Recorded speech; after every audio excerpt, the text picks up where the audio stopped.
Met my predecessor, who his name is Rule Cross, in church one day, and he said, "I'm terming out, Jim. You've got to run for office." And that's how I got started in politics. Why did I choose clean elections? It's I don't know whether to say this or not. It was the easy way out. Up here where we live, money isn't really that great, and it's difficult to go around to different people and say, "Gee, can you give me a couple of $100 to run my campaign?"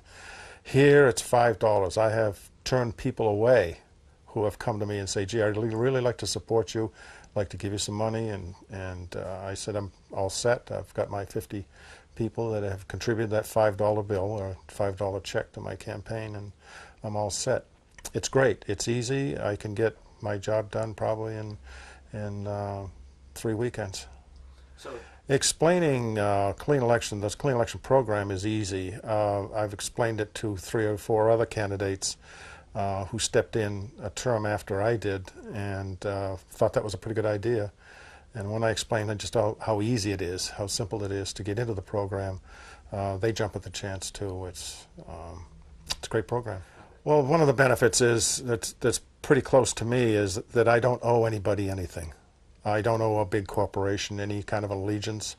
Do I like being lobbied? Yeah, I like being lobbied. I don't owe them anything, but I enjoy being lobbied only in the sense that they're handing me information, and I can use that information to make my decisions when I get on the floor, and I don't necessarily have to show them any kind of allegiance when I do it.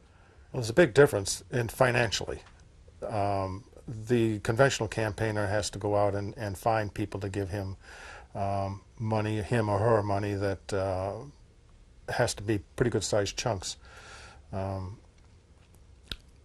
What is happening in the legislature now is that more and more are coming over to the clean election program because they find it far simpler to get the money. Do I think there's anything different between me and a conventional candidate? No, I think we're all the same. It's just we go about funding a little bit differently. Will I always use it? Absolutely. It's a great program. Like I said, I can get my fundraising done in probably 3 weekends in January and maybe into February, and then I can concentrate on my constituents. I don't have to worry about fundraising. If I had to run conventionally, I probably wouldn't.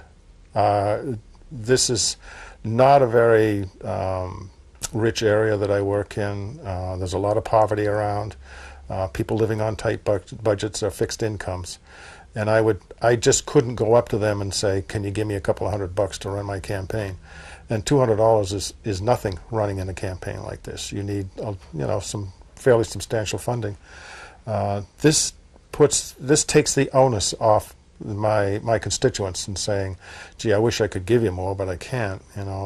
They've given me all they can because I am a clean election candidate. And I think that's great because I come away happy and they come away happy, knowing they've done all they possibly could to my campaign.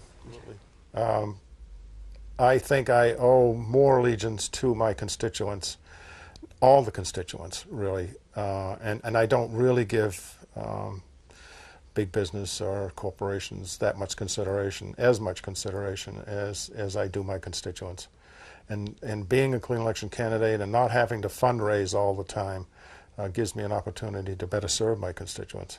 A clean election candidate really doesn't let things like that get in their way. They look at the bill, and if it's good for their area or good for their constituents, then they'll go with it.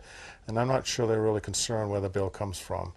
Whether it's directed toward lobbyists or directed toward big business. I would like to visit other states and other communities and ballyhoo this program. I think it's a great program, and I think it's incumbent upon these other states to pick up on it because it's a great program. Why they're not, I have no idea in the world, unless they think they need an unending supply of money to get their point across. We clean election candidates get our point across, and we don't rely on big funding.